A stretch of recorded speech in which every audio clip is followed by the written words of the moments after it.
Hello students, welcome to the SH tutorials. आप सबका स्वागत है एसएच ट्यूटोरियल्स में।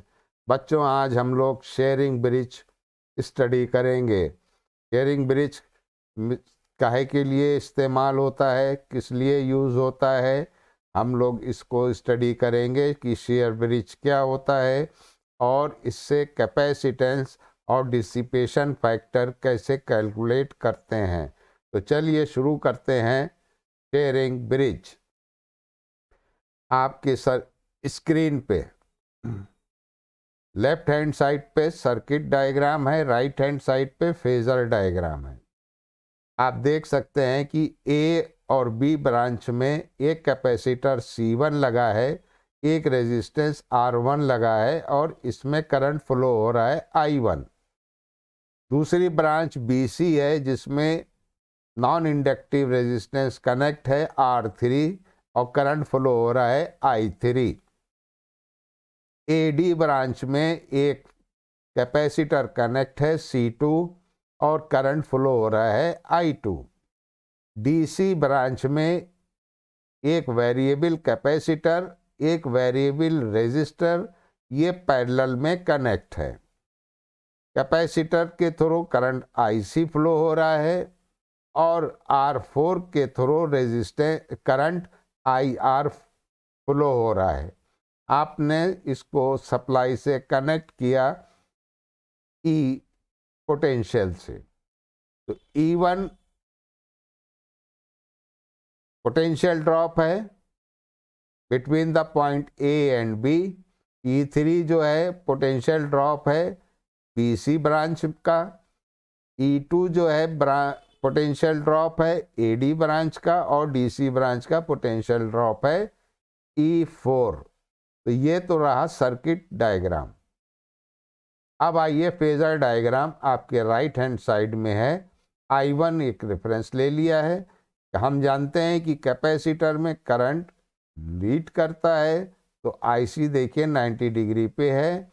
I4 करंट फ्लो कर रहा है तो वो उसी डायरेक्शन में फ्लो करेगा, प्योरली रेजिस्टिव सर्किट जिसमें I1 फ्लो कर रहा है।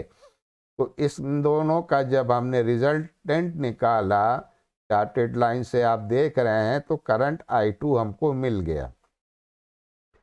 ठीक है, इसी तरह से दूसरे वैल्यूज का हमने डायग्राम ड्रॉ किया, एरो ड्रॉ किया।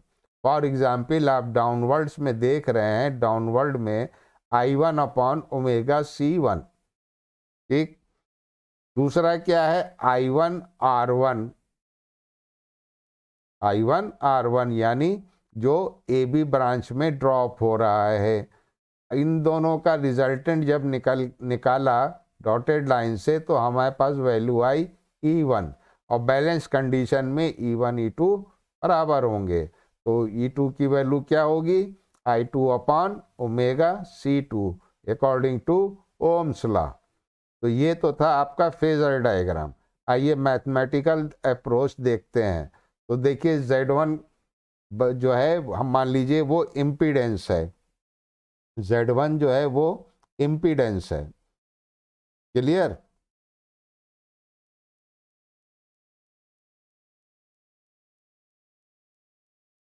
Z1 जो है वो इम्पीडेंस है।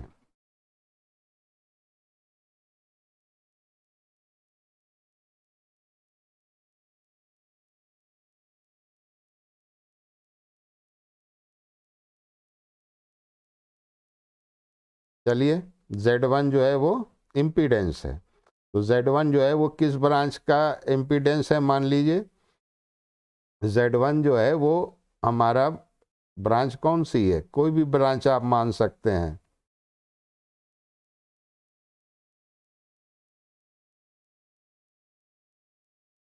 इसका कलर चूज कर लें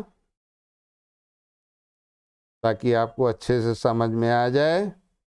तो मान लीजिए ये Z1 ब्रांच है। ठीक, तो इसका इम्पीडेंस क्या होगा, बताइए जल्दी से। R1 plus 1 upon J omega C1। तो देखिए यहाँ पे R1 प्लस 1/j⍵C1। अब Z2 क्या चीज़ है? Z2 में तो सिर्फ एक कैपेसिटर लगा है, तो ये आ गया आपका Z2 इम्पीडेंस सेकेंड ब्रांच में। तो इम्पीडेंस क्या होगा? 1/Z2 क्या होगा? 1/j⍵C2। ठीक, इसी तरह से यहाँ पे क्या आएगा? Z3 is equal to R3।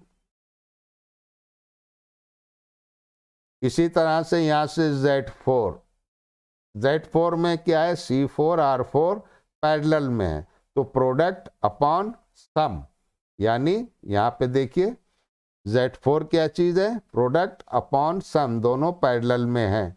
तो R4 तो ये हो गया, ये कैपेसिटर का इम्पीडेंस हो गया, तो दोनों को मल्टीप्लाई किया, डिनोमिनेटर में दोनों को ऐड किया, सिंप्लीफाई किया, तो Z4 की वैल्यू हमारे पास आ गई।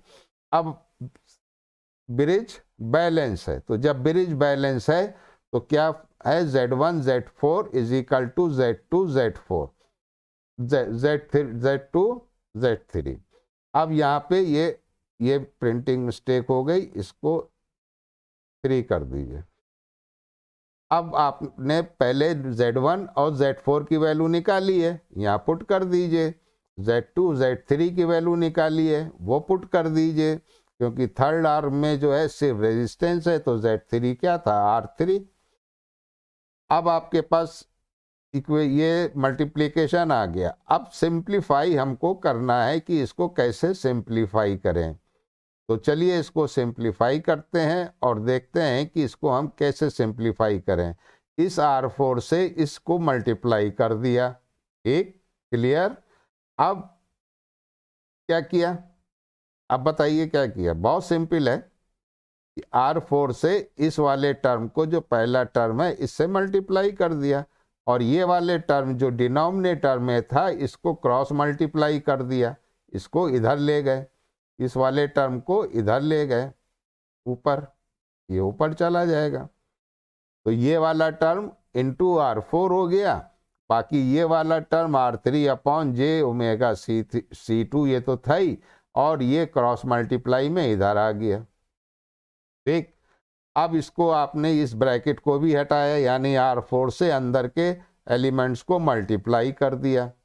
अब यहाँ नीचे J है, तो हमको इसको J से ऊपर मल्टीप्लाई करेंगे और J से नीचे मल्टीप्लाई करेंगे तो कोई इफेक्ट नहीं पड़ेगा, तो नीचे J इंटू J क्या हो जाएगा? J², और J² की वैल्यू क्या होती है बच्चों? -1, तो ये -1 आ गया, और ये आ गया J R4/ω⍵C1।